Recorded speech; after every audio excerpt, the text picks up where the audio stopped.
Hello, I'm Finlay and you're watching the Run For It YouTube channel. You might be wondering why I don't have the normal Run For It background behind me. Well, that's because I'm recording this episode at home as I'm recovering from the Manchester Marathon at the weekend. I ran a new personal best of 2 hours, 35 minutes and 16 seconds, and this is a short review of how the Nike Alphafly 3 felt to race in at that pace. Hope you enjoy. Now my target for Manchester was actually to run sub 2:30, so that meant that I set off around 3:34 to 3:35 minutes a kilometre pace, which is around about 5:44 miling. And at that pace, the Alphafly 3 midsole just feels incredibly propulsive, very cushioned, very comfortable. So it just means you can focus on settling into a really nice rhythm. Midsole also feels really stable. There were lots of times at the start of the run where runners were cutting in front of me and suddenly slowing up. So you have to check your pace, change direction, and didn't have anything to worry about going over my ankle every time I planted my feet in a new place and had to suddenly move in a new way. The midsole responded perfectly and felt really supportive under my feet. I held on to this pace to about 17, 18 kilometres, but it was at this stage when I was doing a long section into what was quite a tough headwind on my own that I realised that sub 2:30 pace wasn't going to be on the cards today. So at that point, I made the decision to just starting to back off a little bit, slow the pace a bit so that I could conserve some energy and finish the race strongly. It was at this point that there was a bit of an unsuspecting benefit of the Alphafly 3 because while my perception of effort actually dropped quite a lot because I was starting to slow down, the pace didn't slip that much because the midsole was still offering so much help.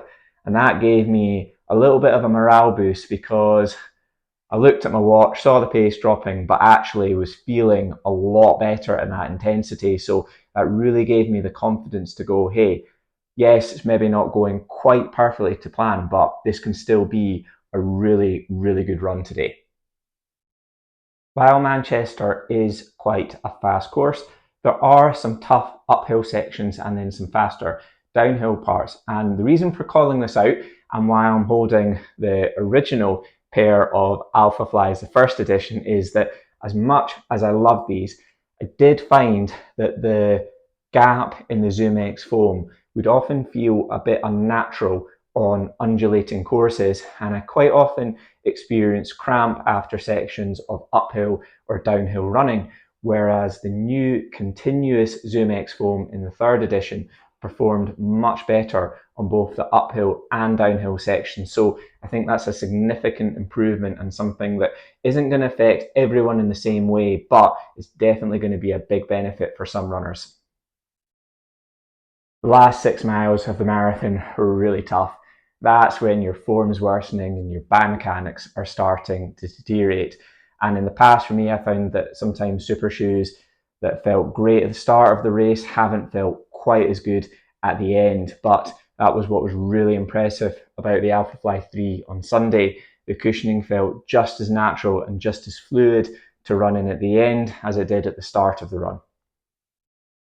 I did manage to find a little bit of extra energy to finish the end of the marathon as well as I could. And while you certainly couldn't call the finish a sprint, the midsole did help me run at a faster pace and really pick up that intensity towards the end so I could finish in the best time possible. So I crossed the line with a chip time of 2 hours, 35 minutes and 16 seconds, although I did run 42.52k, which equated to 3:39 minutes a kilometre pace. So on Strava, I technically ran under 2 hours 35 minutes, but that is not what goes down on the result sheet. So officially it is a 2:35. But for me, one of the biggest surprises of the day, which has never happened before from a marathon, is that I didn't have a single blister or bruised toenail. And that is pretty incredible because I only did 2 short runs in these before the marathon because I wanted to keep them as fresh as possible. So that is testament to just how good this Atom Knit upper is. Now, as a lot of runners are interested in how long the Alphafly 3s last, thought I'd show you what the outsoles look like after running a marathon. And you can see there's not lots of wear, but you can see those visible signs of friction on the outer edge of the heel area, particularly on the right side. And that's just due to the imbalance between my right and left leg. And this is completely normal. Most runners are going to experience this sort of wear and tear on the coloured ZoomX foam. Most people also see this creasing after they've done their first couple of runs or races in the ZoomX foam, and that is just because of the high compressibility of the soft material. And again, that's going to have no acute impact on the performance. So for me, I'll use the Alphafly 3 for roughly 150 to 200 miles, but I'm fully expecting to see that lateral edge start to wear down more gradually and also start to see a little bit more creasing in the ZoomX foam.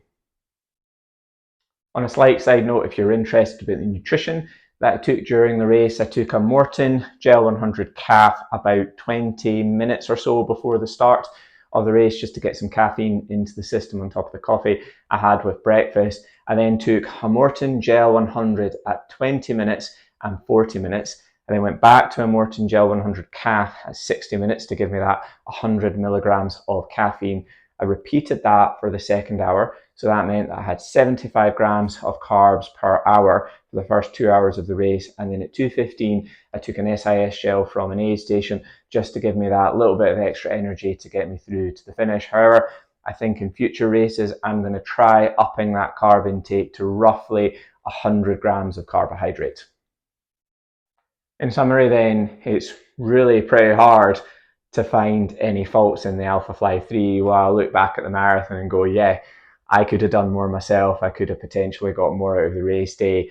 It's really hard to kind of see any improvements when it comes to the shoes. And these are definitely the best super shoes that I've ever raced in, just because they felt so comfortable and so supportive for the duration of the whole race. That brings me to the end of this episode. Thanks very much for watching. If you did enjoy this episode, please make sure and hit that like button and subscribe to the channel for more content like this. And congratulations if you finished the Manchester Marathon at the weekend too.